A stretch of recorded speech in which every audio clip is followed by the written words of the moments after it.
I found out my brother's secret because he forgot one small envelope in my car, and by the next morning, my family was never the same again. My older brother Ryan was always the calm one. He was the person everyone called first. Flat tire? Call Ryan. Dad needed help moving furniture? Call Ryan. Mom was worried about a bill? Call Ryan. And me? I was the younger brother who was always trying to catch up. I was 24. Ryan was 29. He had a good job, a small apartment, and the kind of quiet confidence that made people listen when he spoke. Growing up, I admired him more than I ever said. He taught me how to drive in an empty school parking lot. He covered for me when I came home late in high school. He gave me money once when I was too embarrassed to tell our parents I was broke. So when he showed up at my place one rainy Tuesday night and said, "I need you to keep something between us," I did not think twice. I should have. He looked terrible that night. His hair was messy. His shirt was half untucked. His eyes looked like he had not slept in days. I let him in, and before I could even ask what happened, he walked straight to my kitchen, leaned on the counter, and put both hands over his face. I had never seen him like that. Ryan did not panic. Ryan did not fall apart. But that night, he looked like someone had pulled the floor out from under him. I asked him what was going on. He took a long breath and said, "I messed up." That was all. 2 words. But the way he said them made my chest tighten. He told me he needed a place to leave something for a few days. Nothing dangerous. Nothing illegal. He said it was personal and he did not want mom or dad asking questions. Then he handed me a small brown envelope. It was thick, not huge, not dramatic, just a plain envelope, sealed with tape. He told me not to open it. He said nobody could know I had it, especially not our parents. That part bothered me. Our parents were not perfect, but they were not monsters.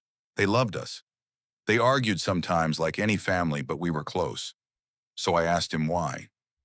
Ryan looked at me and said, "Because if they find out now, everything changes." At the time, I thought he meant something about money. Maybe debt. Maybe trouble at work. Maybe some mistake he was too embarrassed to admit. And because he was my brother, I took the envelope and placed it in the top drawer of my desk. He thanked me, but he did not look relieved. That was the first thing that stayed with me. Most people relax after they hand over a secret. Ryan looked worse. Before he left, he hugged me. Not a normal quick brother hug, a long one. His hands shook against my back. Then he pulled away and said, "No matter what happens, don't let mom find that first." I laughed nervously and asked what that meant. He did not answer. He just walked out into the rain, and that was the last normal night I had with my brother. The next morning, mom called me before work. She sounded annoyed, not worried. She asked if Ryan had come by my place. I said yes. She went quiet. Then she asked what he wanted. I said he was just stressed and needed to talk. She did not respond right away.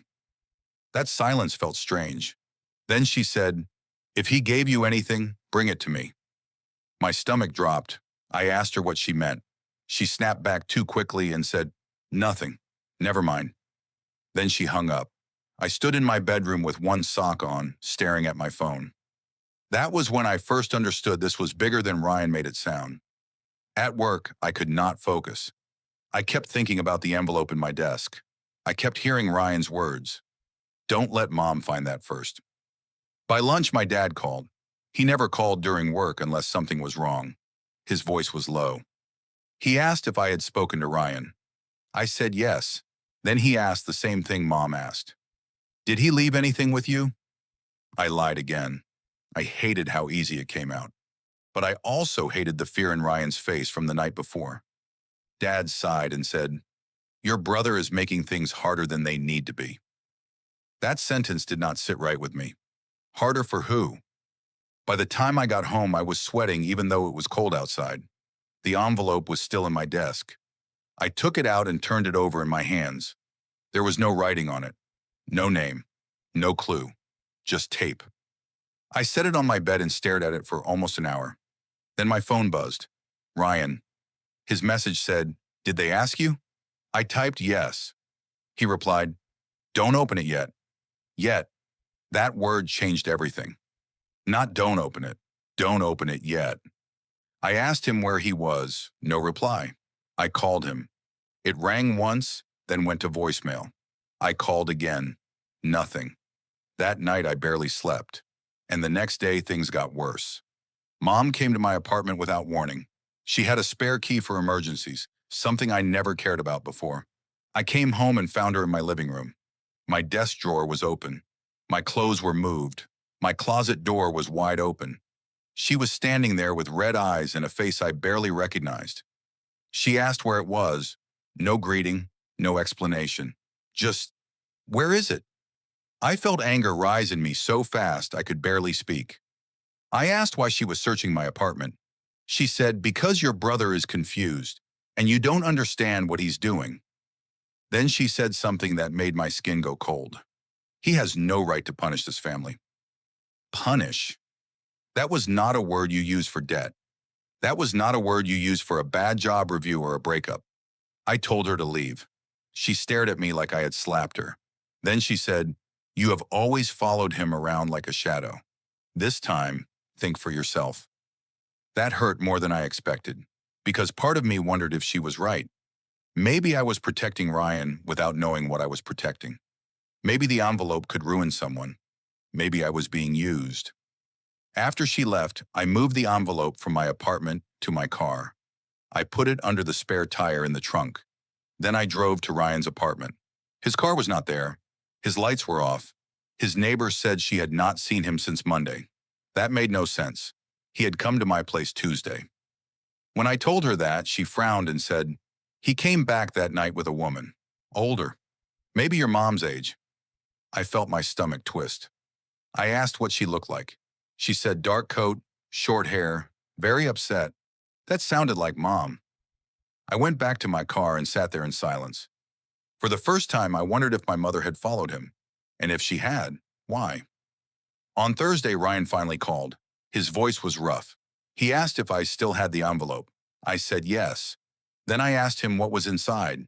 He went quiet for so long I thought the call dropped. Then he said, documents. I asked what kind. He said, the kind that should have been shown to you years ago. My mouth went dry. Me? I asked what I had to do with it. Ryan said he wanted to tell me in person. Then he said, meet me at the old diner, tonight, 8. Before I could ask anything else, he hung up. At 7:30, I left my apartment with the envelope in my jacket. At 7:42, Dad called. I ignored it. At 7:44, Mom called. I ignored it too. At 7:50, I got a text from my father. Do not meet him. I pulled over. My hands went numb around the steering wheel. How did he know? I had not told anyone. Then another text came in. From Mom. Please come home. We need to talk before Ryan damages everything. There it was again. Not explains, not fixes, damages. I drove to the diner anyway. Ryan was already there, sitting in the back booth where we used to go after school when he got his first job. He looked exhausted. But when he saw the envelope in my hand, his eyes filled with something that looked like relief and fear at the same time. I sat across from him. Neither of us spoke for a few seconds. Then I placed the envelope on the table. I said, tell me what this is. He rubbed his face and said, it's about you. I laughed because my body did not know what else to do. I said, why would Mom be searching my apartment for something about me? Ryan looked down at the table. Then he said, because they never wanted you to know how you ended up with us. Everything in the diner seemed to go quiet. The plates, the coffee machine, the people talking in the next booth, all of it faded. I stared at him. He reached for the envelope but did not open it. He said when I was 2, our parents took me in after my birth mother disappeared from their lives. Not a stranger, not a distant person nobody knew. She was Mom's younger cousin, Elena. She had been around when I was a baby. There were photos of her holding me. But I had grown up being told she was an old family friend who moved away. Ryan said our parents raised me as their son, and legally that was what I was. But there was more. Elena did not just disappear. She had tried to come back, several times. There were letters, birthday cards, small notes, copies of messages, all of them kept from me, all of them inside that envelope. I could not speak. Ryan kept going, and every sentence felt like another door opening into a room I had never known existed. He said he found the envelope 2 weeks earlier when Mom asked him to clear boxes from the garage. It was hidden inside an old tax folder. At first, he thought it was family paperwork. Then he saw my name, my full name. The name I used before my adoption papers were changed. He read enough to understand what it was, then confronted our parents. Dad told him to put it back. Mom cried and said it would destroy me. Ryan said they begged him not to tell me. He held it in for 2 weeks. He tried to talk himself out of getting involved. Then he found one letter dated from when I turned 18. The letter said Elena wanted to meet me only if I wanted that too. She had included a return address. Mom never gave it to me. Ryan slid the envelope toward me. I did not open it. Not yet. I asked the only question I could manage. Did you know before? His face broke. That answer hurt before he even said it. He said when he was younger, he knew I was adopted, but he thought I knew too. He said our parents told him not to bring it up because it might upset me. He was 15 at the time. Then years passed and the lie became normal. He said he convinced himself I had been told at some point, but when he found the letters, he knew I had not. That was his secret, not the envelope, not the documents. The fact that my whole life had been edited by the people I trusted most. And Ryan had carried a small piece of that silence too. I stood up so fast the table shook. Ryan reached for me, but I stepped back. I was not angry in a clean way. It was messy. I was angry at my parents. I was angry at him. I was angry at myself for not noticing anything. I walked out of the diner and sat in my car with the envelope on my lap. For 10 minutes, I did nothing. Then I opened it. Inside were cards I had never seen. A letter for my 5th birthday, a letter for my 10th, one for my 16th, one for 18. They were not dramatic. They were not asking me to choose sides. They were careful, soft, painful. She wrote about tiny things. How I hated peas as a toddler. How I used to sleep with one sock on. How she hoped I liked drawing because she did too. One line broke me completely. I hope they tell you about me in a way that lets you feel safe asking questions. They never did. I cried so hard I could not breathe right. Not because I suddenly wanted a new family. Not because everything I had with my parents meant nothing. It meant something. That was the problem. They loved me. They raised me. They stayed up when I was sick. They came to school plays. They taught me how to ride a bike. And they still took away my choice to know where I came from. Both things were real in the only way that mattered to me. That made it harder. When I got home, my parents were waiting outside my apartment. Ryan was with them. Mom saw the open envelope in my hand and covered her mouth. Dad looked like he had aged 10 years. Nobody spoke first. So I did. I asked why. Mom cried and said she was scared Elena would come back and take me. Dad said they did what they thought protected me. I asked how hiding birthday letters protected me. Neither of them had an answer. Then Mom said, "We were your parents." I said, "You were. That's why this hurts." That sentence ended the argument. For the next few weeks, my family became a quiet battlefield. Mom called every day. I did not answer most of them. Dad sent long messages, then stopped when I told him I needed space. Ryan kept checking in, but I barely knew how to talk to him. He had given me the envelope. He had also waited. I knew he was young when it started, but the older I got, the more I understood that silence can become a choice. Eventually, I asked Ryan to meet me again. Same diner, same booth. I told him I was angry. He nodded. I told him I was grateful, he finally told me. He nodded again. Then I said, "Both can exist." He looked down and cried without making a sound. That was the first time I saw my older brother as something other than the strong one. He was just another person damaged by the same secret. 3 months later, I used the last return address from the letter. It was old, but I found a public listing that matched her name in another state. I wrote a short message.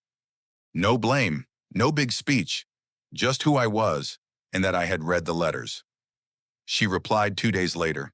Her message was only a few lines. She said she had hoped I was safe. She said she had stopped writing after my 18th birthday because no one replied, and she thought maybe I wanted distance. Reading that made me feel sick, not at her, at the years that had been stolen from both of us. We spoke on the phone a week later. Her voice shook. Mine did too. It was not some perfect movie moment. It was awkward, heavy, careful, but it mattered. I did not suddenly replace my parents. I did not cut everyone off forever. Life is rarely that clean. But I changed. I stopped being the easy son who made everyone comfortable. I asked hard questions. I set boundaries. I told my parents that love does not erase control. I told Ryan that I needed time, but I wanted him in my life. And I told Elena that I was open to knowing her slowly, without pressure. My family still has dinner sometimes. They are quieter now. Mom looks at me differently. Dad chooses his words more carefully. Ryan sits beside me instead of across from me. The secret did not destroy my life. It destroyed the version of my life that other people had built without asking me. And once that version was gone, I finally got the chance to decide who I wanted to be.